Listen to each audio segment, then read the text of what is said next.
vamos por el coronel Carlos Pisolito, que lo pueden encontrar ahí en su canal de YouTube o en el blog Espacio Estratégico. Así que ya he logrado pasar por ahí. Tenemos nuevamente a La Releve en Radio Caput. Nosotros, los otros, los viernes a las 18 horas. Ahí tenemos justito lo que va a suceder este viernes. Y finalmente a nuestro queridísimo amigo Damián Jakubowicz, que está con este libro genial, que además lo tiene en su canal de YouTube, que lo está haciendo novelado, así que él está redactando. Para quien quiera adquirir el libro, lo podrán encontrar en librerías, y Damián me lo va a aclarar, o pueden escucharlo, que está buenísimo. Cada dos capítulos son cortitos, de 11, 15 minutos, así que yo estoy acompañando, no sigo la misma medida que sube, pero le estoy acompañando bastante adelantado el libro, que es La ciudad de los lobos blancos. Es una novela basada en hechos reales que está buena, se aprende un montón. Y ahora sí, muchísimas gracias. Bienvenido, coronel Carlos Pisolito, Larry Levy y Damián Jakubowicz. Un placer, un gusto tenerlos por aquí. Muchísimas gracias por acompañarnos una vez más. Esto va a ser un debate, vamos a empezar debatiendo.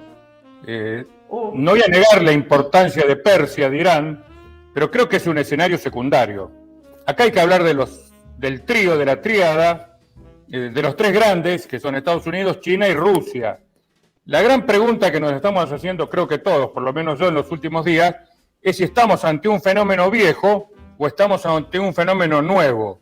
Yo me inclino por lo segundo y ahí va la parte debatible. Como no encontraba ningún nombre para esta etapa que está ingresando la humanidad, un poco sin darse cuenta tras la pandemia, lo he bautizado como el turboglobalismo. Es un término en alguna medida similar al que empleara un estratega norteamericano de origen húngaro, Edward Ludwig, en la década del 90, cuando habló del turbocapitalismo, nosotros lo llamamos neoliberalismo, como la fase final del capital financiero siendo o colocándose por arriba de todos los estados. ¿Qué me lleva a decir esto? Que ese consenso de Washington de la década del 90, expresado por George Bush padre tras derrotar a Saddam Hussein en la primera invasión de Kuwait en ese nuevo orden mundial, hoy está totalmente superado, está descartado, y estamos ante lo que se denomina el consenso de Davos. Todos sabemos, lo explicó muy bien Marcelo en otro Weimar, Davos, que es un hermoso resort de esquí suizo, todos los años, este verano se reunieron físicamente, pero lo hicieron virtualmente, grandes líderes mundiales, grandes economistas, grandes académicos, se reúnen ahí y tienen esta costumbre de decirle al mundo qué es lo que el mundo tiene que hacer. Lamentablemente se trata de gente poderosa, de hecho hablaron los tres grandes que he mencionado, y qué es lo que están diciendo. Lo dicen con todas las letras, lo dicen claramente, lo dicen a través de, a veces hasta en forma bucólica, humorística, alegre, que los ciudadanos del mundo, así que somos el resto, que no es esa élite que se reúne en Davos, vamos a no tener nada, no vamos a tener casa, no vamos a tener auto, porque va a haber sistemas como Uber, no vamos a tener electrodomésticos porque vamos a poder comprar la comida y nos la va a traer un delivery, pero vamos a ser felices. Esto, que parece una locura, está dicho así, con el agravante o con el refuerzo que las propias Naciones Unidas, a través de su secretario general, asume estos ideales y nos impone o le impone al mundo una agenda que la llama el 2030, es decir, faltan 10 años, que prácticamente es un suspiro. Y él propone 17 objetivos que son realmente magníficos. Suprimir el hambre, llevar el agua potable a todos los habitantes del mundo, la educación, la salud, promover la igualdad de género, ahí para que se enoje un poco Ivonne. Bueno, son 17 objetivos que si la humanidad no lo logró en sus 7.000 años de historia registrada, uno se pregunta cómo lo va a lograr. Y bueno, un poco la clave nos la da el presidente de China, Xi Jinping, cuando él, no lo dice directamente, pero se deduce de su exposición, que a China le ha ido muy bien. China ha podido superar la pandemia, es el único país cuya economía no ha colapsado totalmente, ha crecido, y un poco le dice al resto del mundo, bueno, ustedes si quieren tener éxito, tienen que ser como nosotros. ¿Qué es eso? Bueno, es el socialismo a la China, que es un capitalismo de Estado, que es algo muy parecido al turbocapitalismo que señalaba Luttwak, y como esta es la mesa dura, la presentó así Marcelo, yo creo que el enfrentamiento que se está delineando, porque realmente estamos en los primeros pasos de la presidencia de Joe Biden, que es un actor muy importante, no van a confrontar con China. Ellos saben que con China no pueden confrontar financiera, económica, manufactureramente, y van a tratar de llegar a un acuerdo. Sí van a confrontar con Rusia, porque Rusia pasa a ser el tercero excluido, y además porque Rusia es la que tiene el músculo militar importante que le puede permitir, digamos, una disputa casi de igual a igual a los Estados Unidos, cosa que China no puede hacer. Y para cerrar, siguiendo un poco la consigna de Marcelo, Irán, bueno, obviamente, junto con Israel, junto con Arabia Saudita, son países de carácter secundario, pero son muy importantes por donde están ubicados y por los intereses que gestionan acá. Acá y a veces hay que seguir a las personas. En la administración, estuvo brevemente, pero estuvo en la administración Trump, me refiero, estuvo John Bolton, que lo conozco personalmente de mis años en Washington, es un neoconservador que ha propugnado desde siempre la intervención militar de los Estados Unidos contra Irán. Y ese señor, que Trump se lo sacó encima, y pese a las operaciones especiales, los asesinatos de líderes iraníes que desarrolló la administración Trump, en realidad la sangre nunca llegó al río. Bueno, yo creo que con Joe Biden puede suceder eso, especialmente por la presión de Israel, porque Israel, que ha logrado vacunar al 60-70% de su población y probablemente dentro de poco al 100%, tiene un grave problema que son los palestinos, con los cuales convive difícilmente, ocupa esos territorios, y yo no puedo decir que soy inmune a un virus si tengo una importante cantidad de refugiados o de prisioneros o de territorio ocupado que no está vacunado, porque si uno se para en cualquiera de las puertas que separan Gaza o Cisjordania del Estado de Israel, todas las mañanas entran miles de palestinos a trabajar a Israel. Si esa gente no está vacunada, bueno, esa es una bomba de tiempo.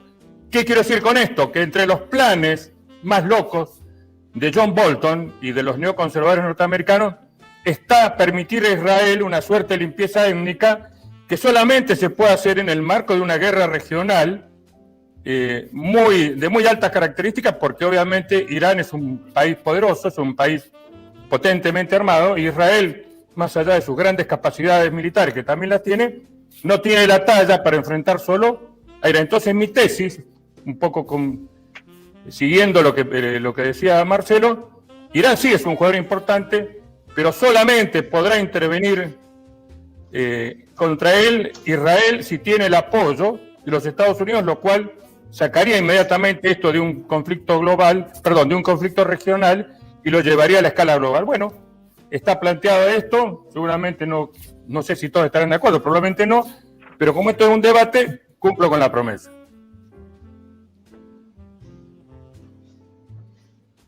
Bueno, veo que se quedaron, así que aprovecho y me meto yo de vuelta.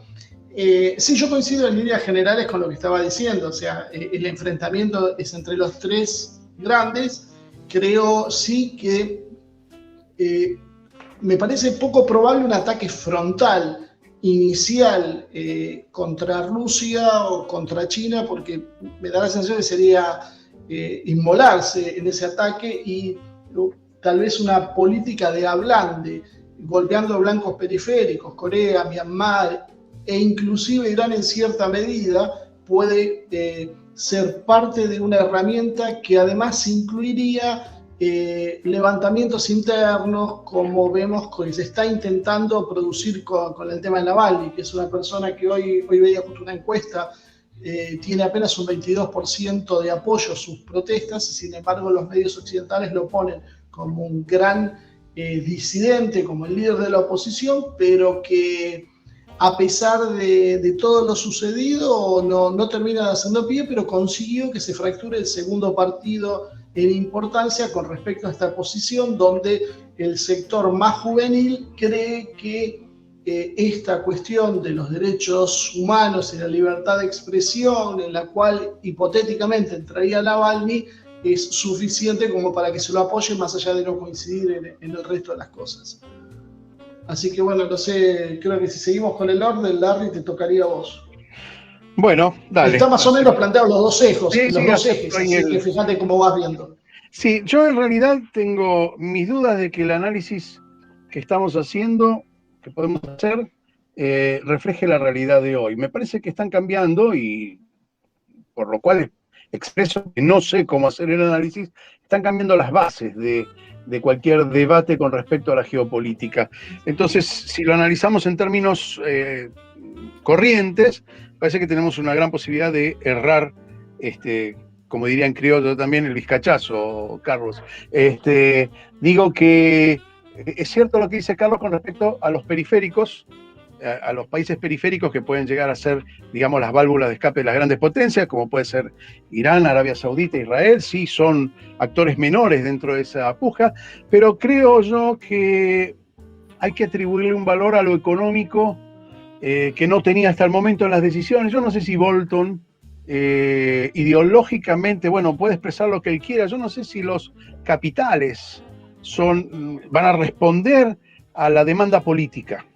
Me parece que los capitales tienen una lógica que hasta el momento se había mostrado de una manera, apoyando determinados movimientos militares, y me parece que la opción militar se ha reducido a escalas de conflictos menores, donde por ahí la presión va para el lado de cómo saco los recursos de un país o de otro. Digo el punto de Azerbaiyán con Armenia, Myanmar ahora, los conflictos muy puntuales, muy localizados, evitan y funcionan como escape a un conflicto mayor, que yo creo que tal no lo quiere. Cuando Marcelo, vos decías que Trump no había iniciado ninguna guerra, Trump es un gran exponente de los capitales, digamos, y el manejo. Yo me pregunto si por encima de Estados Unidos hay otro gobierno, es decir, un gobierno económico, financiero, que condiciona los movimientos de cada uno de las grandes potencias. Es que hay que establecer diferencias entre el capitalismo en Estados Unidos y el capitalismo ruso, ¿sí? Son absolutamente diferentes, pero no ha cambiado todavía la estructura de acumulación de capital. Por lo tanto, cada uno de los habitantes del mundo estamos condicionados a la forma de acumulación o a la forma en que vendemos o le ponemos precio a nuestro trabajo. Me parece que pasa por ahí, me parece que el análisis de Marcelo es un poco demasiado belicista, digo, aventuradamente belicista, no es que no vaya a ocurrir nada, nadie tiene la bola mágica de que no vaya a ocurrir nada. Me parece que como está planteado el asunto, hasta aquellos que tienen que tener una mirada belicista también están mirando cómo se está desarrollando. La pandemia puso en evidencia factores, inclusive la integridad de los países en función de los medios sanitarios que tienen, y ha cuestionado a las grandes potencias. Fíjense lo que está pasando en Europa. Y cuando hablamos de todo esto nos estamos olvidando también, a pesar de que la consigna planteada por Marcelo y por Ivonne para este debate era los tres grandes, digamos, las tres grandes potencias, Estados Unidos, Rusia y China, creo que no podemos obviar y mirar para el costado lo que está pasando en Europa y especialmente Alemania. Y también elemento a tener en cuenta, porque habla de lealtades históricas, caso de Inglaterra con respecto a Estados Unidos, y ese área norteamericano en Europa. Hay conflictos que tenemos que mirar con cuatro ojos. El mar Báltico, por ejemplo, con Rusia y toda esa zona. Me parece que hay conflictos muy puntuales a lo largo y ancho de Asia y con aristas mirando hacia Europa, que nos debería indicar que debemos dar vuelta al mapa. Si antes mirábamos el mapa desde Estados Unidos y hacia la derecha Europa y después Asia, demos vuelta a ese mapa, miremos primero Asia, después América y después Europa, porque me parece que esa es la secuencia del análisis geopolítico que tenemos que hacer de aquí al futuro. Es cierto, nosotros desde Argentina y en una mirada muy americocéntrica, no miramos no miramos en Europa, tenemos una mirada muy, muy, muy laxa con respecto a lo que pasa con Europa, y menos aún con lo que pasa en Asia. No tenemos idea de lo que pasa, y lo hemos hablado con Marcelo, lo hemos hablado fuera de este debate sudeste asiático, el movimiento económico del sudeste asiático. Así que me parece que yo entraría al análisis más en ver en este momento cómo se resuelve, cómo se sale de la pandemia. Hay dos escuelas, una que es la de Churhan, que es todo esto va a ser peor, y la de Zizek, que va a salir todo más socialista, igualitario y solidario. Ambas posiciones son, a mi criterio, erróneas, me parece la verdad en el medio, y que va a tener que buscar nuevos crisoles para mirar, nuevas lentes críticas para mirar lo que va a pasar. Me parece que todavía es muy pronto para dar movimientos bélicos en el caso planteado por Luz y por Marcelo. Pienso que, bueno, por ahí vamos a empezar el debate, si estamos haciendo o estamos orientados con respecto a qué análisis hacer en este momento, ¿no? Muy interesante lo que dijo Larry. En realidad estaba escuchando y ahora en 20, 30 minutos hemos tirado tantos temas que a mí me da ganas de engancharme. No sé, por ejemplo, ya Larry tiró, me parece que una línea geopolítica muy importante es quién está por encima de los gobiernos. Ya eso da para charlar y hacer todo un programa. Realmente, hoy en día, ¿quién gobierna el mundo? Eso podría ser un tema muy importante. ¿Los habitantes de la Tierra realmente estamos votando a los que gobiernan el mundo? ¿O vivimos en una farsa democrática impresionante? Hablamos, sí, habría que nombrar, está bien, Biden es realmente el hombre más poderoso de Estados Unidos. Esa es otra pregunta que nos podemos hacer. ¿Cuánto suman también en esto de gobierno mundial? ¿Cuánto suma el lobby de las armas? ¿Cuánto suma el lobby del narcotráfico? ¿Cuánto suma el lobby de las farmacéuticas? Yo creo que tenemos que salir, como decía Larry, de un análisis geopolítico tradicional y realmente empezar a ponerse varios lentes para poder analizar la geopolítica. Por supuesto que el presidente de China, el presidente de Rusia, el presidente de Estados Unidos son actores fundamentales de la geopolítica, pero una de las preguntas que uno ya se empieza a poder hacer, y es lo que yo aliento a la gente que nos está mirando, es a empezar a preguntarse quién gobierna el mundo. Eso por un lado. Por otro lado, también me parece importante de empezar a aclarar. Yo creo que para hacer análisis geopolíticos, o al menos como yo lo pretendo hacer, yo siempre voy a tratar de salir del esquema maniqueísta, buenos y malos, izquierda y derecha. En mi opinión ya son etiquetas que pertenecen al siglo pasado, y refiriéndonos a etiquetas de esta manera uno puede caer en análisis simplistas y pocos constructivos.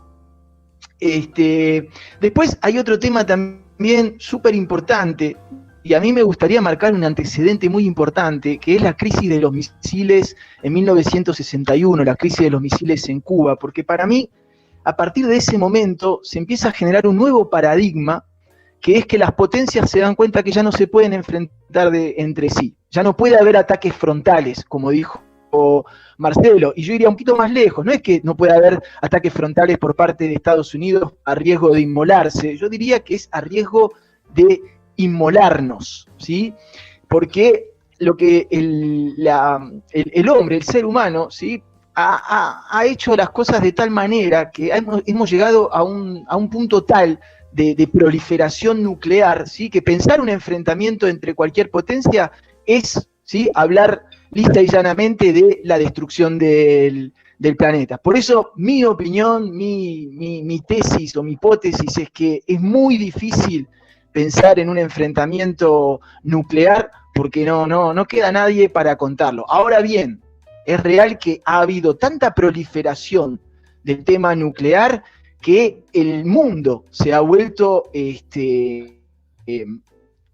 parecería un campo de nitroglicerina, un campo minado, ¿sí? Lo que asistimos hoy en día es a una situación en donde las potencias, como bien dijeron los colegas, ya no se enfrentan entre sí, sino que se enfrentan a través de terceros. Pero lo que se ha logrado es que ahora cualquiera de estos enfrentamientos entre terceros, llámese Irán, llámese la guerra de Yemen, llámese cualquier tipo de guerra, digo, cualquier tipo de conflicto, uno sabe que una pieza mal jugada en este tablero, ¿sí?, puede desencadenar la Tercera Guerra Mundial. Por eso uno puede decir, ¿Irán es un actor secundario? Sí, puede ser que es un actor secundario, pero cualquiera de los actores secundarios y terciarios hoy en día pueden desencadenar la Tercera Guerra Mundial. Por eso yo estaría como más con tendencia a decir que ya no hay actores secundarios, ya son dos actores primarios, porque en cualquier momento se puede desencadenar la Tercera Guerra Mundial. Y después también creo que hay otro fenómeno que se está dando, y ya lo voy a decir para cerrar este análisis. A mí me gusta mucho un politólogo francés que se llama Bertrand Badi, y él lo que habla es que estamos llegando a una época, ¿sí?, en donde el poder estatal cada vez pierde mucho más poder, ¿sí? Y él lo que lo llama es que poco a poco estamos entrando al poder geopolítico de las sociedades, ¿sí?, y a los movimientos de las mismas. Él lo llama, entramos en la era intersocietal, ¿sí?, en donde son los movimientos sociales los que poco a poco empiezan a marcarle la agenda a los estados. Poco a poco, no digo que estamos completamente en esa era, pero poco a poco estamos viviendo como una especie de panqueque que se empieza a dar vuelta. Antes eran los estados los que marcaban la agenda de los movimientos sociales. Ahora parecería que entramos en una era en donde los movimientos sociales son los que marcan la agenda de los estados. Espero no haberme excedido de los 3 minutitos. No, yo creo que, bueno, uniendo un poco todo lo que venían diciendo, creo que empieza a aparecer un hilo conducente, que es lo que decía Carlos Pisolito sobre lo que se decide en Davos, y que es, en cierta medida, el poder económico que mencionó, por lo menos la parte que yo escuché de Larry, y es lo que venís planteando, Damián. O sea, creo que más o menos el tema pasa por saber quiénes son los que manejan el mundo. Sí, por ahí no me parece un poco voluntarioso pensar que los movimientos sociales están tomando vida propia. Yo creo que detrás de los movimientos sociales están las grandes corporaciones, y detrás de esto empezamos a averiguar quiénes son los dueños del mundo.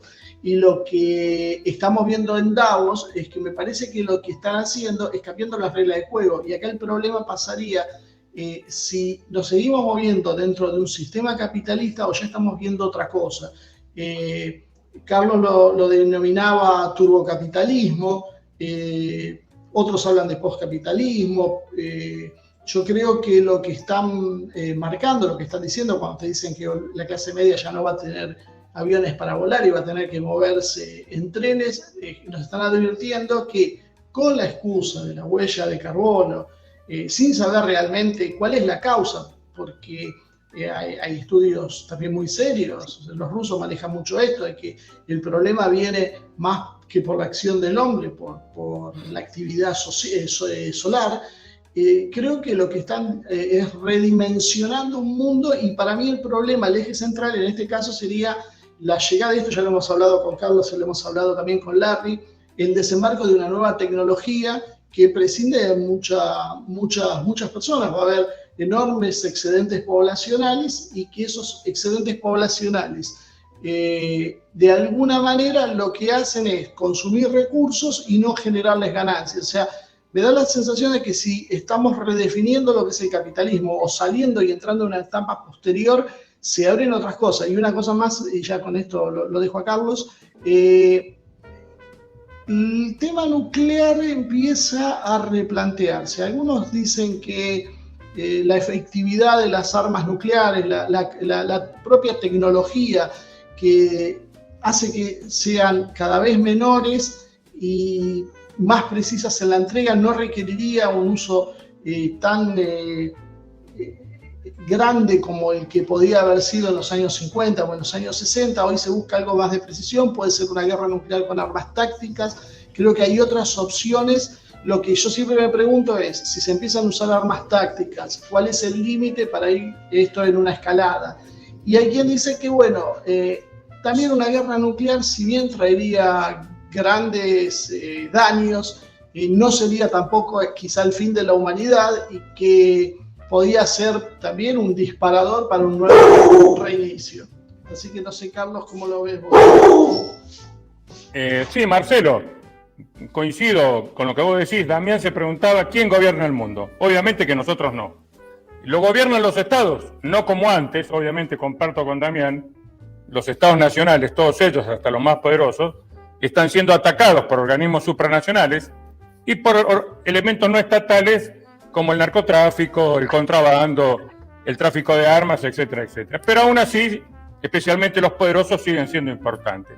Creo que la característica de esta nueva etapa justamente es el surgimiento de elementos que todavía no están nominados, porque una de las condiciones que tiene todo poder omnímodo para ejercer plenamente su poder es ser ignoto, ser desconocido, ser anónimo, y yo he ubicado a 3 elementos. Uno es el Big Money, que ya existe de la Segunda Guerra Mundial, que se materializa en la banca internacional, se expresa en el Fondo Monetario, el Banco Mundial, y uno nuevo que ha surgido hace pocos años, que es la Big Tech.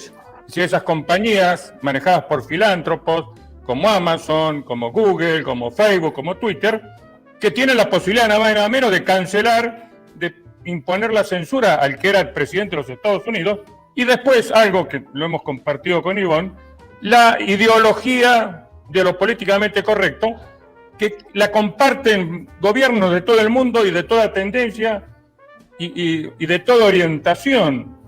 Y termino con algo que decía, lo voy a reforzar de alguna manera, porque creo que es importante lo que decía Marcelo. Me encantaría que Damián tuviera razón, porque soy un ser humano, vivo acá, tengo mi familia, mis hijos, que una guerra nuclear sea una imposibilidad fáctica, porque de ella se deduciría la destrucción de la humanidad. Yo creo que no, lamentablemente no. Los análisis estratégicos, tal cual los menciona Marcelo, hablan de una posibilidad cierta, de que no sería tan malo, básicamente sería el resumen. Y si vamos a los casos reales, tuvimos 2 bombas atómicas en Japón, Hiroshima y Nagasaki, tuvimos Chernobyl, tuvimos Fukuyama, hay islas del Océano Pacífico que han recibido 30, 40 explosivos nucleares, y lamentablemente, deforme, mutada, compleja, envenenada, la vida continuada. Y yo no puedo, lamentablemente, menospreciar la estupidez de los conductores de esos grandes países o de esas grandes corporaciones, porque yo creo que llegado el momento de una decisión como puede tener Rusia en sus manos, porque el proceso que ha sufrido Donald Trump, su amigo Vladimir Putin lo está viendo, y diría, como decimos acá en criollo, ha visto a otros las barbas en seco cortar y está poniendo sus barbas a remojar. Mucho más cuando vemos esta revolución de colores que aparentemente se está desarrollando en su contra. Entonces, la posibilidad, y acá discrepo con algunos expositores, no veo tanto una posibilidad como se dio en la Guerra Fría de enfrentamiento a través de proxies. Creo que no.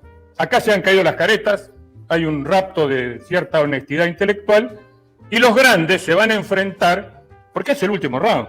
Acá el que quede parado en el round, arriba del ring, perdón, se queda con el mundo.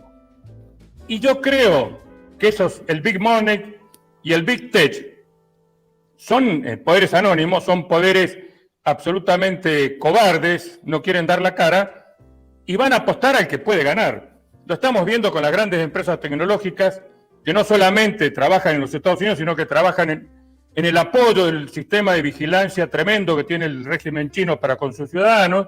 Es decir, lo decía el gran Quevedo, poderoso, caballero es don dinero. Bueno, no conoció la gran tecnología, pero yo creo que los tiempos se acortan, todo se ha hecho extremadamente rápido, la pandemia obliga a reposicionarse, seguramente van a venir otras cosas, la menciono, pero para no hablar de otro tema, la posibilidad de que el dólar sea reemplazado por una criptomoneda, la posibilidad de una crisis humanitaria gravísima a través de la ausencia de alimentos en muchas zonas del mundo, y En definitiva, acá hay una aceleración de los tiempos, estamos en un tiempo nuevo, coincido con Larry, hay que sacarse las orejeras y esta nueva realidad no podemos verla con ojos viejos, hay que verla con ojos nuevos. Quería decir una cosita más con lo que dijo recién Carlos, con la posibilidad del cambio de criptomoneda, es decir, la moneda estadounidense por criptomoneda o algo parecido. En realidad no es tan importante, a mi criterio, por supuesto, si se reemplaza o se reemplaza. Acá lo importante, en realidad el dólar es la representación de algo que vale frente a otra cosa, es el elemento de comparación que yo digo, bueno, yo valgo más que vos porque tengo esto, y vos me retrucás diciendo, no, pero yo tengo esto, entonces vale lo mío. En función de eso es el intercambio de dinero. Sabemos que no tiene respaldo ningún, ni siquiera los dólares tienen respaldo real, por lo que era lo acostumbrado en la moneda, y creo que el único cambio, digamos, es decir, o la única consecuencia de un cambio sigue siendo la forma de acumular poder. Cómo se compra el poder, cómo se acumula poder. Y en última instancia, esa acumulación exagerada de poder lo que va a dar es que nos quedemos sin consumidores. Es decir, es una trampa, es una autotrampa del capitalismo, la acumulación. Por supuesto que como tiene posibilidad de reinventarse todo el tiempo, no creo que el final del capitalismo esté cercano. Es muy probable que nosotros no lo veamos, pero vamos en camino a eso por este sistema de acumulación, donde alguien se apodera del trabajo del otro. Por eso digo, es muy temprano, me parece, para hacer análisis tan crípticos. Yo, digamos, en la medida de lo posible, preferiría acotar el análisis, preferiría acotar el análisis a los conflictos puntuales que se están dando en este momento hasta que salgamos de la pandemia con un panorama un poco claro. Podemos aventurar, sí, cómo saldremos, pero fíjense que casi de una semana a otra, las últimas 2 semanas, lo que era cuestionado como la Sputnik como efectiva en Europa y en Argentina también, después de su aparición en una revista científica, ahora hasta los europeos buscan la vacuna soviética, entre comillas lo digo, ¿no? Lo que hizo fue promover un cambio de eje en la discusión de cómo resolver la pandemia. Es decir, ahora Rusia tiene un papel fundamental, porque aparte parece ser que tiene la posibilidad de proveer en cantidades importantes, porque no tiene una actitud capitalista o de venta. Entonces, me parece que cualquier análisis que hagamos en este momento, y más que nada apocalíptico, es decir, de cosas que pueden ser terribles, puede ocurrir mañana, puede mañana un loco tirar la primera bomba nuclear y despedazar el mundo, y quedaremos todos afuera y flotando en el espacio. En lo que está dado hoy me parece muy apresurado hacer un análisis tan crítico o tan críptico todo lo que va a pasar. Prefiero que hagamos, yo hoy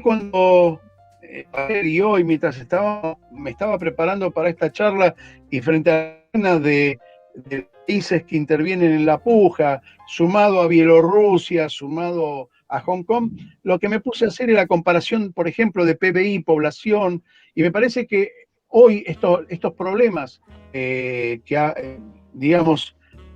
hablan del poder de cada uno de esos países en función del PBI, en función de los habitantes que tienen, es lo que nos va a dar de alguna manera alguna clave de cómo se va a comportar el mundo en los próximos tiempos. Y después veremos qué pasa con las grandes potencias y las grandes pujas internacionales. Es complicado porque son 2 ejes distintos. O sea, yo creo que en realidad, y lo que pasa es que nos estamos yendo muy de tema, ¿no? No era el tema para hoy, pero el tema del feminismo en realidad lo veo como una forma de desenfocar los objetivos reales, canalizar lo que tiene que ver con la lucha por el poder. Hay sobre todo en los jóvenes una ansia siempre de cambio, una ansia revolucionaria, que en este caso se canaliza hacia algo, en el mejor de los casos, inocuo, cuando no, directamente nocivo. Y eso creo que responde a que me parece que el problema, y vuelvo a insistir con lo mismo, es que hay un cambio de matriz. Creo que tenemos que dejar de pensar dentro de un sistema capitalista, porque es un sistema capitalista que se agotó en sí mismo. Se agotó no porque lo haya vencido el socialismo, ni porque lo haya vencido el anarquismo, ni ninguna otra ideología. Se agotó porque llegó a un punto de desarrollo tal que no tiene posibilidad de expansión y se va a reconvertir. Lo veo por ese lado. Si nos metemos en el tema, qué sé yo, más más duro de la geopolítica. Lo que a mí me parece es que si bien existe esta posibilidad de un enfrentamiento abierto, creo que lo que hoy más viable, y por eso vuelvo al principio de lo que yo había dicho, creo que me parece que Irán es el que hoy avanza más rápido. Podía ser Irán, podía ser Corea del Norte, podía ser Venezuela, los enfrentamientos pues, son múltiples, Bielorrusia, como hablaron, el triángulo de Lublin que presiona sobre Polonia, sobre Bielorrusia, o sea, pueden ser muchas las opciones, pero por cómo vienen dándose las noticias en los últimos días, la situación llega a un punto de choque en Irán y hay un ingrediente extra que es el tema de Israel, que necesita desembarazarse de un competidor regional como Irán, porque borrado Irán del mapa, algunos decían, creo que sí lo mencionaron, Turquía, pero hoy creo que la amenaza para Israel, o por lo menos como Israel ve, es o Irán, a pesar de, ya digo, de no descartar una Turquía que con Erdogan oscila a veces entre retraerse y otras veces en buscar volver a ser el Imperio Otomano. Te hago una pregunta a tu criterio. ¿Desde cuándo la puja entre Irán e Israel primero, desde cuándo data? Vamos a empezar por ahí. ¿Y qué acciones hubo que denotaran un enfrentamiento real? Yo sostengo hace mucho tiempo que esa puja verbal entre ambos países no es nada más que eso, una puja verbal que sirve para acumular poder dentro de los ámbitos que cada uno de los países, Irán, Israel, necesitan como para hegemonizar. Es decir, la puja real, si querés verla, a mi criterio, por supuesto, de Irán es con Arabia Saudita, por cuestiones históricas, por cuestiones religiosas, etcétera, etcétera, etcétera. Pero me parece que la puja está ahí. Yo te puedo dar elementos que hablan de un diálogo, por supuesto, no sobre la superficie, entre Irán e Israel, y colaboración entre Irán e Israel. Datos importantes. Yo en algún momento te mencioné que cuando el ayatolá Khomeini toma el poder allá por el 79, el primer arma que tuvo la Guardia Revolucionaria, la Guardia Juvenil del ayatolá Khomeini era la UCI, que la había comprado específicamente para eso. Israel siguió vendiéndole armas al régimen iraní, digo al régimen iraní en términos, entre comillas lo digo, ¿sí? Al régimen confesional, después del Shah. Y hubo varias obras importantes de infraestructura que fueron dirigidas por ejemplo, ingenieros israelíes. Antes del sistema de cloacas de Teherán, hace 10 o 15 años, fue diseñado 3 ingenieros israelíes que triangularon, por supuesto, su procedencia para ocultar, por supuesto, que venía de Israel, pero fue un negocio muy válido. Y Israel vendió y compró de Irán, siempre triangulando por Europa, en la mayor cantidad de veces, algunas veces por Japón, ¿sí? Donde se cambiaban etiquetas. Volviendo a lo que decía Damián, no podemos hacer análisis de buenos y malos, porque si no caeríamos en desvirtuar la realidad. La realidad es que por la superficie o por bajo la superficie se producen intercambios y a veces disminuye la puja, a veces aumenta, ¿sí? Es una anécdota personal que va a revalidar lo que vos decís. En 1991, estando en un cuásar al sur de Irak, me tomaba vacaciones en el sur de Irán, en Basora, Basra, y me tocó ver una suerte de invernadero. En realidad era para proteger del calor, no del frío, y había un hermoso riego por goteo y había personas que me parecieron occidentales. Le pregunto a mi guía iraní, y esos señores son israelíes, me dice. Bueno, lo mismo puedo dar fe, Arabia Saudita, esto es público, el famoso Iran Gate. Los Estados Unidos, a través de Israel, todo el armamento costosísimo que se había comprado, los F-18 y tanques de primera línea que tenía en ese momento Irán y que no los podía mantener porque los oficiales habían sido asesinados, los mantenía Israel con órdenes precisas de los Estados Unidos, es decir, comparto que acá no hay ni buenos ni malos. hay quienes estamos más cerca y estamos un poco más alejados, o lo decía el famoso Lord Chamberlain, decía, acá no hay amigos ni enemigos, acá hay intereses. Se trata de descubrir cuál es nuestro interés y dentro de los otros intereses, cuál es circunstancialmente más afín a nosotros. No me cabe duda que la política internacional, mucho más en esas zonas complejas, tiene varias capas como una cebolla, y lo que aparece en la superficie puede ser exactamente lo contrario de lo que hay en la profundidad. Lo que no implica que no haya tendencias hacia un lado o hacia otro y que las cosas no se puedan resolver a veces bien, y también no hay que descartar la posibilidad que a veces se resuelvan mal, incluso por un nimio detalle. Nada más. No, Carlos, te agrego una cosa más que vos lo debes haber vivido estando en Oriente Medio, que el análisis de la política se basa en tres conceptos que nosotros no manejamos: nación, pueblo y Estado. Cuando nosotros manejamos acá, la nación argentina no existe. Es decir, en términos de unidad o de homogeneidad, entre comillas, de la población. Existe la República Argentina con unos límites que incluyen características diferentes de su población. Ahora, en Oriente eso tiene un agregado más, la cuestión religiosa. Entonces tenés que conviven en un mismo país con las mismas fronteras que fueron dibujadas por las potencias, varias comunidades con intereses diferentes, con cultura diferente y hasta con religión diferente. Pero tribus con bandera, yo le llamo tribus con bandera. Bueno, entonces, digamos que el análisis que podemos hacer, ahí se puede despertar una guerra, porque hay un elemento cultural que se soslayó de parte de una tribu con respecto a la otra, y se desató una matanza feroz. ¿Sí? Tal vez porque una manada o una piara de cabras cruzó mal una frontera. Una tontería como esa, ¿eh? Totalmente. Entonces, digo que el análisis geopolítico, y encima que se dibujaron los mapas ahí, porque lo dibujaron las potencias. En Londres, concretamente. En Londres y en Francia, porque eran mandato francés y mandato británico. Winston Churchill, cuando hace esos límites, uno de sus asesores dice, mire, señor primer ministro, usted está generando una guerra. En el largo plazo estaremos todos muertos.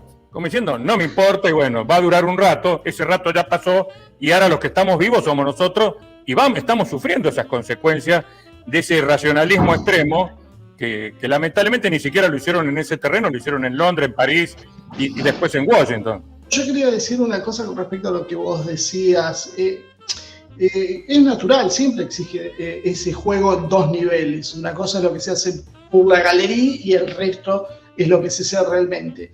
Pero también es real que cambian las condiciones. Cuando se produce la revolución en Irán, Irán no tenía la envergadura que ha tomado ahora, no tenía el desarrollo militar que tiene ahora, e Israel también va mutando, porque Israel, y nosotros tenemos la tendencia siempre a tomar las cosas como un bloque homogéneo, pero Israel, pese a todo, no es un bloque homogéneo. O sea, Netanyahu es una cosa y otros sectores, vos sabés mucho mejor que yo, piensan de otra manera. Entonces daría la sensación de que por ahí para uno de los sectores le sirve esto, por lo menos viene Netanyahu remando con el tema de Irán desde hace muchos años.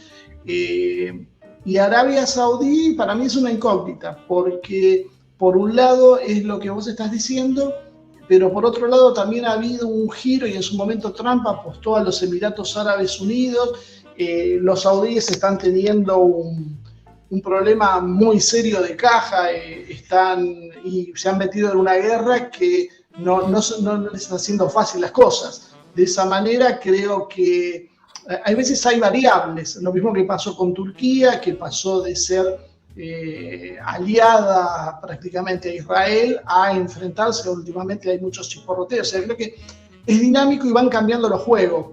En este momento me da la sensación que Irán es visto por Israel y que no vería Israel con malos ojos sacarse de encima a Irán en este momento si Estados Unidos está de acuerdo. Es por ahí una ventana histórica que se le presenta, en algún otro momento no. Yo, por ejemplo, he discrepado cuando decían que Trump tenía una política sionista. Yo creo que la tenía en algún aspecto, pero le dio cosas simbólicas, pero a la vez no avaló otras que para Israel eran importantes, o para el programa de Netanyahu.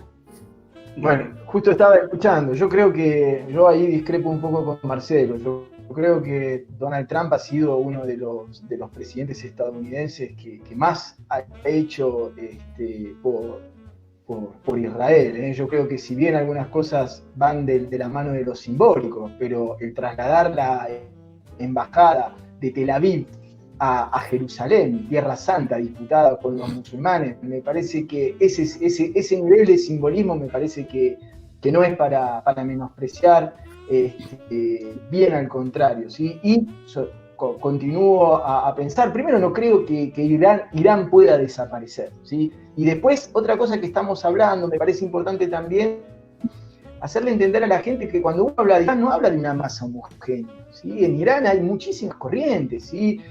Por ejemplo, vamos a las elecciones en Estados Unidos, ¿sí? El ala, digamos, más progresista, entre comillas, con Rouhani a la cabeza, apostaba a la elección de Biden, pero hay una ala muy ortodoxa en Irán, muy poderosa, con los guardianes de la revolución, que apostaba completamente a la reelección de Trump, porque un mandato más de Trump y ellos agarraban el poder de una. Entonces, también me parece importante como no hablar de los países como si fuesen un pensamiento homogéneo, sino también entender que hay una geopolítica interna en cada país con conflictos de intereses. Después, otra cosa que me quedó, pero bueno, quedó medio retrasado, pero lo tiro así para por ahí charlarlo. Ya que tanto estamos hablando del nuclear, ¿sí? Yo creo que ya el nuclear tal como lo conocemos ya quedó pasado de moda, tiene fecha vencida. Hoy vivimos una nueva era en donde hay un nuevo nuclear, el del siglo XXI, que es la comunicación. Yo creo que la comunicación se ha vuelto en la nueva arma nuclear. Y cuando hablo de comunicación, hablo de la comunicación en sus grandes espectros, hablamos de Internet, hablamos de las guerras digitales, etcétera, etcétera. Y otro tema que me parece importante, esto de las apuestas apocalípticas. ¿Sí? Yo creo que nosotros los analistas tenemos que ser sinceros en el sentido de que cuando decimos apocalipsis sí o apocalipsis no, o apocalipsis now, tiene que ver con un tema intuitivo del analista. Es puramente intuición, ¿sí? Porque acá hay que ser honesto y transparente, y uno no tiene herramientas más allá de la intuición para apostar a la destrucción del planeta y el nacimiento de una nueva humanidad, o lo contrario. Y después también tenemos otra pregunta para hacernos. Sí, es verdad, una tercera guerra mundial, por ahí quedaría algún pedacito del continente. Dicen que nosotros tenemos bastantes, los americanos, tenemos bastantes chances de sobrevivir, pero la pregunta es si el sistema es tan tonto de autodestruirse, ¿sí? Eso también es otra pregunta. Y otra cosa que quiero tirar también, para que haya realmente una nueva humanidad, hay un paradigma muy importante que tenemos que cambiar los seres humanos, que dejar que el negocio más fructífero, ¿sí?, que tenemos hoy en día, que hemos construido los seres humanos, lo digo muy lamentablemente, ¿sí?, es el negocio de la guerra. Esto también es algo que tenemos que tener en cuenta. Mientras hay paradigmas, ¿sí?, también, donde la desconfianza hacia el otro, el miedo, todo lo que alimenta la guerra, sigue siendo, ¿sí?, lo que más dinero produce, va a ser muy difícil pensar un nuevo paradigma. Y otra cosa que me parece importante, ¿sí?, que en algún momento tenemos que hablar, si queremos hablar si queremos un poquito empezar a hablar de esta nueva geopolítica, de este nuevo amanecer, de una nueva geopolítica que estamos viviendo, y que me parece que tenemos mucha suerte de poder vivir esto, es que empezamos a vivir unos nuevos paradigmas geopolíticos que en el siglo pasado no existían. Hoy vivimos un paradigma geopolítico en donde libertad versus seguridad. Ahí, como decía Larry, es muy importante encontrar el camino de medio.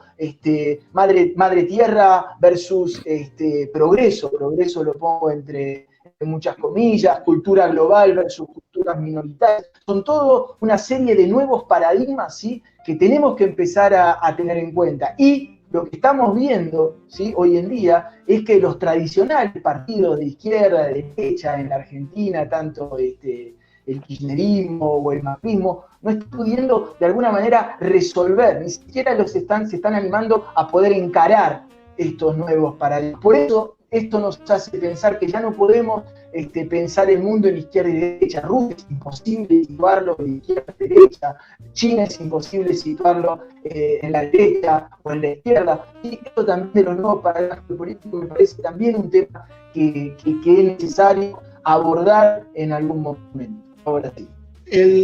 Precisamente creo que parte del eje es esto exactamente del paradigma de izquierda o derecha, o sea, han quedado obsoletos, han quedado cambiadas las categorías y creo que el eje pasa porque hay que entender hacia dónde apuntamos. Creo que esto lo traigo a Marcelo Bullo, que es su copyright, pero hay poderes no territoriales que en la geopolítica clásica o no se contaban o se contaban en forma menor. Nosotros hicimos una entrevista hace poco a Fursov y él hablaba él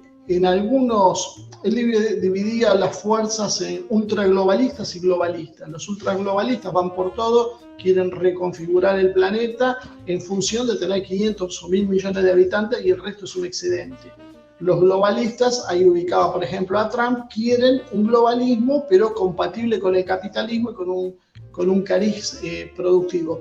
Yo no sé si es apocalíptico o no plantearlo, pero la verdad que uno cuando ve lo que se pasó en Davos y cuando uno ve el origen de esta pandemia, que no queda absolutamente muy claro de dónde viene, pero cada vez suena bastante menos sustancial el tema de que esto sea una mutación de un virus. Me parece que por lo menos hay muchos en Rusia, sobre todo la idea general es que esto, por lo menos con todos los que yo hablé, creen que es un arma biológica que ha sido empleada con un fin determinado. Y por eso las respuestas no encuentran las soluciones adecuadas. Hoy vemos y esto además se monta, como decían, en el tema de un negocio enorme de las vacunas. Hoy ya están advirtiendo, Johnson & Johnson creo que fue, dijo que las vacunas van a tener que ser anuales porque esto es como la gripe, o sea, hay un negocio de decenas o cientos de miles de millones de dólares montado sobre la intención de otro grupo de reconfigurar las cosas, más un tercer grupo que son estas high-tech que han decidido establecer qué es lo que está bien y qué es lo que está mal para el resto de la humanidad y se toman atribuciones como para censurar hasta el propio presidente de Estados Unidos en el ejercicio, lo cual creo que cuando ya hablamos de libertad y de democracia estamos hablando de conceptos un poco abstractos, conceptos que no tienen demasiado lugar en el mundo que se está dando. No es que estén bien o mal, es que parecería que no. Yo recuerdo que Mao decía que el poder nace de la boca de un fusil. Y creo que un poco es eso, o sea, todo está muy bien y la lucha por las mentes y por las voluntades tiene un límite, que son los fierros concretos. Y creo que hay gente que está dispuesta a usarlos. Puede ser apocalíptica o no mi idea, pero creo que hay señales que son preocupantes, señales que vienen apareciendo y cada vez con más fuerza, que creo que es un panorama diferente. Podemos quedarnos en el análisis clásico o podemos tratar de ver qué es lo que se mueve detrás, qué es lo que subyace debajo de las aguas estas un poco pantanosas.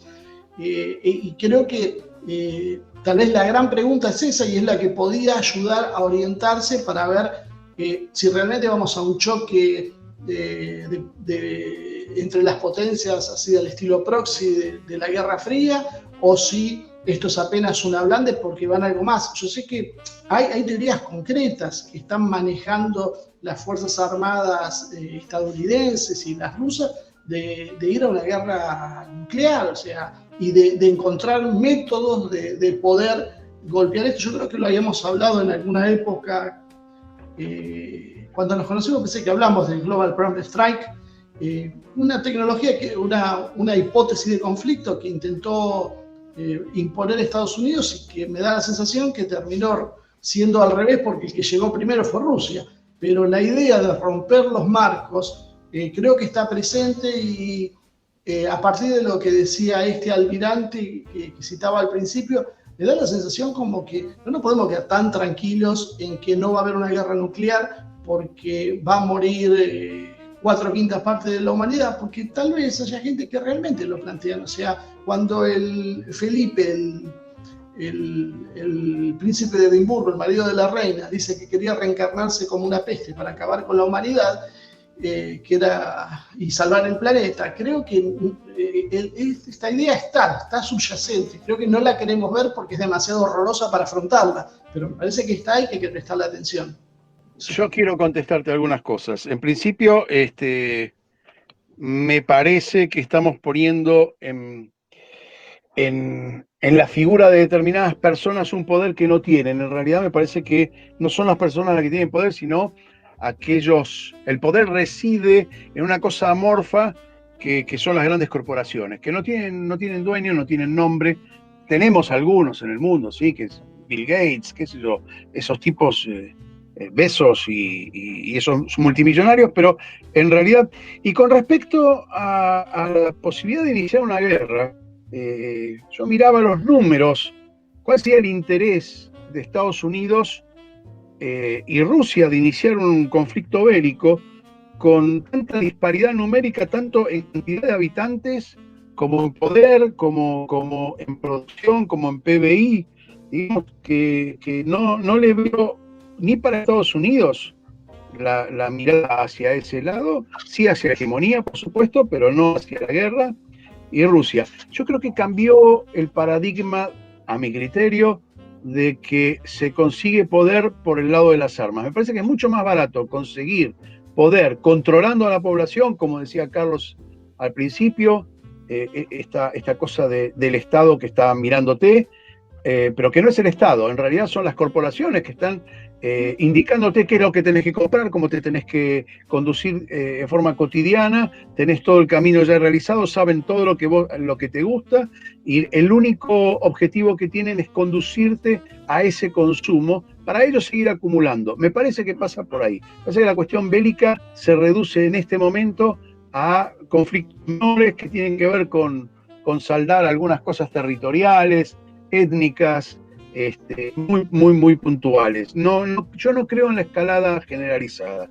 Creo que no se terminó el capitalismo y no se va a terminar, aunque podemos haber entrado en una curva descendente sin ninguna duda, pero creo que ninguno de los que estamos aquí ni los que nos están mirando vamos a ver el final del capitalismo. Me parece que le falta mucho todavía, porque tiene un poder de recrearse a sí mismo bastante importante. Sí vamos a ver la decadencia es lo que estamos viendo, pero no vamos a ver el final.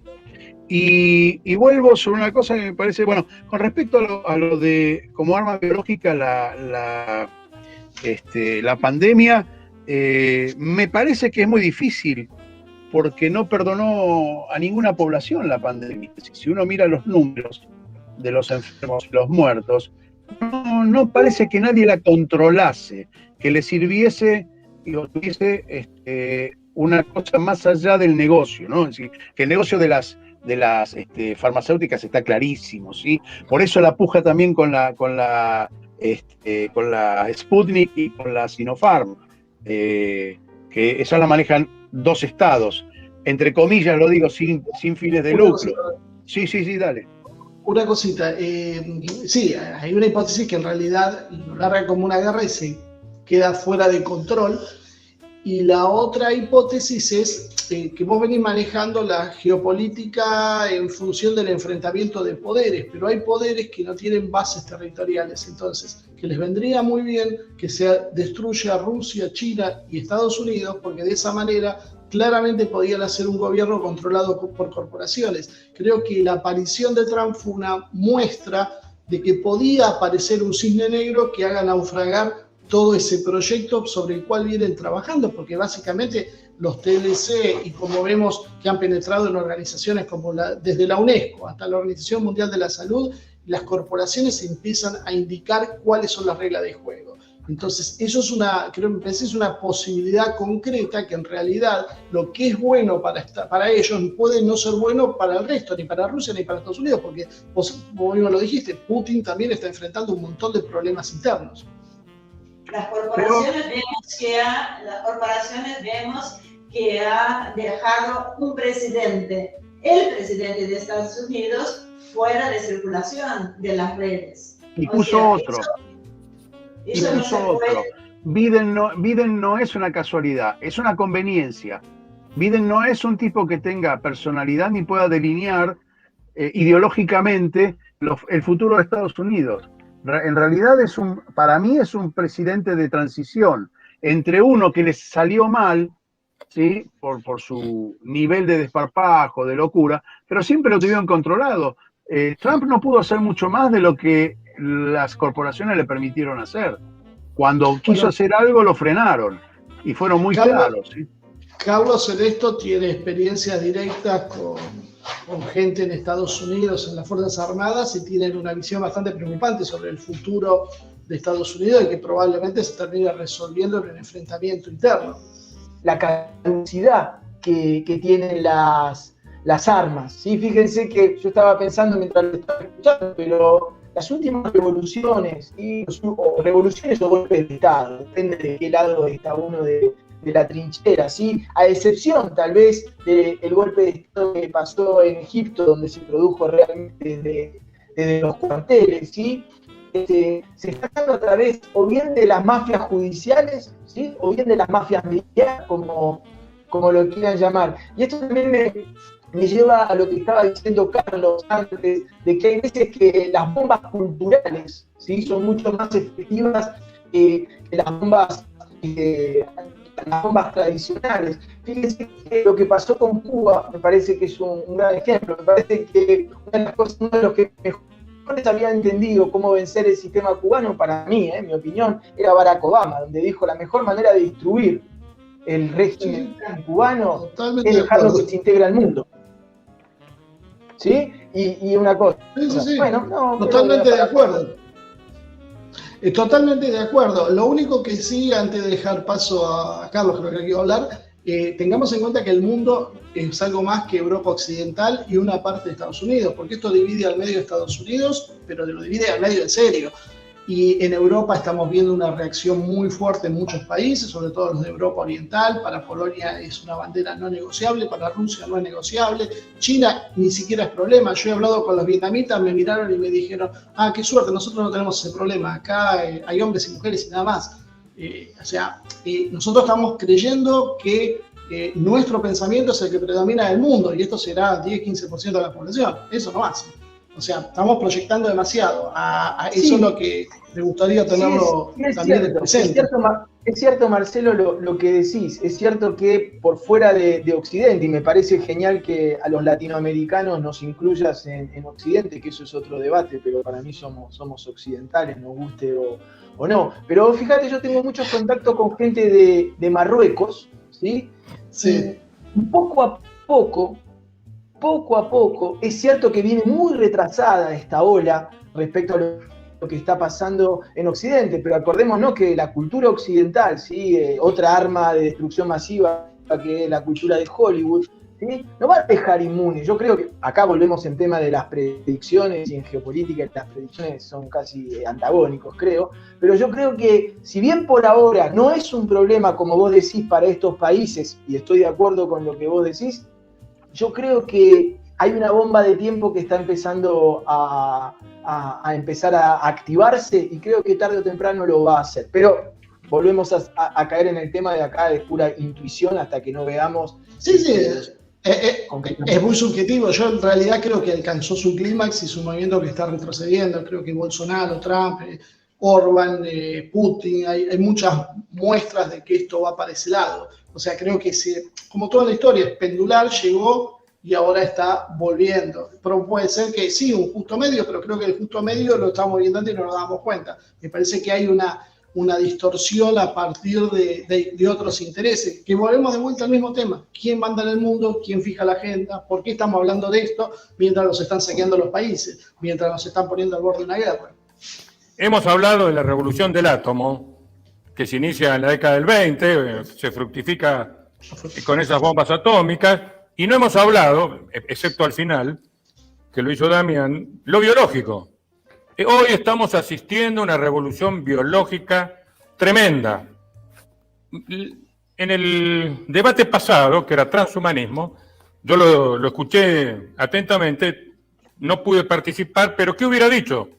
Fíjense la paradoja, un país como Arabia Saudita, que no permite que sus mujeres pasen de la escuela primaria, que no permite a sus mujeres manejar. Es el primer Estado, es una monarquía, pero es un Estado, que ha reconocido el estatus legal de persona a un robot. Es más, está construyendo toda una ciudad donde los seres humanos prácticamente van a ser visitantes y todas las tareas serviles o no tan serviles van a estar desarrolladas por robots. Esta es la próxima frontera, es el transhumanismo. ¿Y con qué quiero terminar? Con una frase que la escuché hace muchos años en boca de un médico y que me parece muy importante y que resume un poco lo que vengo diciendo, que es así: Dios perdona siempre, el hombre perdonamos a veces, pero la naturaleza no perdona nunca. Yo realmente deseo que este virus genético sea una modificación del hombre, porque significa que es algo imperfecto, que puede fallar o se puede modificar. Si fuera una cuestión natural, estaríamos realmente mal, porque nos estaríamos enfrentando a un organismo que tal vez no tenga conciencia, pero que sabemos que tiene una cierta o una obvia existencia. Algunos lo llaman la Tierra, la Pachamama, Gaia, que estaría reaccionando a estos abusos que la especie humana viene cometiendo hace algunos milenios. Y básicamente, ¿qué es lo que nos enseña no la antropología, no la sociología, sino la biología? Aquellas especies que no pudieron convivir adecuadamente en armonía con su entorno, ¿qué pasó? Se extinguieron. Y esto no es ser apocalíptico, es simplemente reconocer un hecho que puede ser fáctico, que si el hombre y la mujer no aprenden a convivir, no aprenden a tener armonía, y esto llevado a los estamentos nacionales, globales, empresariales, con expresión geográfica, sin expresión geográfica, la humanidad está a un no digo desaparecer, porque tal vez sea un absoluto, pero sí de sufrir una diseminación, de sufrir una suerte de menoscabo realmente importante. Entonces, repito, y con esto termino, Dios perdona siempre, el hombre, la mujer a veces, la naturaleza nunca. Larry. Bueno, para despedirme digo que estamos en un proceso difícil de analizar. Estamos afectando el planeta, básicamente el hombre está afectando su hábitat, y me parece que esta pandemia tiene que ver con eso. Pero básicamente lo que dije al principio, creo que tenemos que cambiar el paradigma de análisis en función de los cambios de la producción, de producción y acumulación. Me parece que son fundamentales, es fundamental entender el sistema de acumulación, el sistema de reparto, que no existe o que está desequilibrado, y en función de eso me parece que vamos a lograr por lo menos hacer un análisis. No sé si anticipar lo que va a pasar, sería bueno anticipar lo que vamos a pasar para no caer en la incertidumbre, pero me parece que este no es el momento. Me parece que tenemos que tener la suficiente paciencia desde el punto de vista del análisis geopolítico como para saber esperar el desarrollo de los acontecimientos. Me parece que en el medio, hay un concepto en Medio Oriente, cuando se está peleando la gente, cuando está en una guerra, las negociaciones de paz no detienen la guerra, no detienen los disparos. A un costado se van los cabecillas de los que se están peleando y siguen negociando, pero afuera de la carpa están todavía disparándose. Yo creo que nosotros podemos seguir analizando lo que está pasando mientras se sigue sucediendo los hechos y los cambios que se están produciendo, tratando de darnos respuestas sobre lo que va a acontecer como una manera de lograr cierta certidumbre. La incertidumbre causa siempre un error de análisis y hasta la locura de la que hablaba Marcelo, de que un loco se le ocurra disparar una bomba atómica y terminemos en una escalada, que quedemos con medio planeta o con nada del planeta. Y me parece que lo que tenemos que hacer es sentarnos, mirar, no tomar los tiempos lo toman en Occidente, sino como lo toman en Oriente. Es decir, existe, yo puedo no tener el reloj, pero puedo ser dueño del tiempo. Y me parece que eso es importante, ser dueño de nuestro tiempo. Gracias, Larry. Damián. Sí, para cerrar me parece que es importante entender que cuando uno habla de geopolítica en realidad está hablando de fotos del momento, y que esas fotos siempre son dinámicas.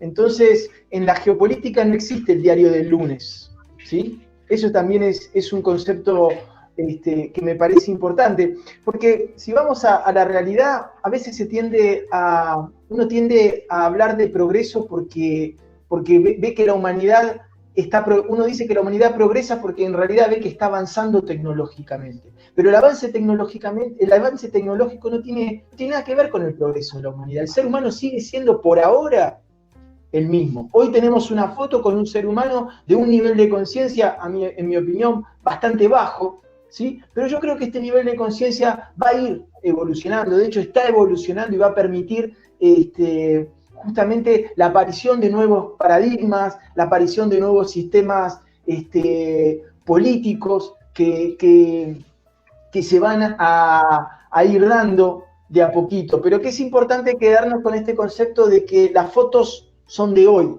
y mañana veremos lo que va a ir pasando, ¿sí? Así que estoy muy feliz y muy contento de haber hecho parte de este programa. Estoy viendo los comentarios y la gente está muy contenta, así que aprovecho para agradecer y permitirme ser parte de.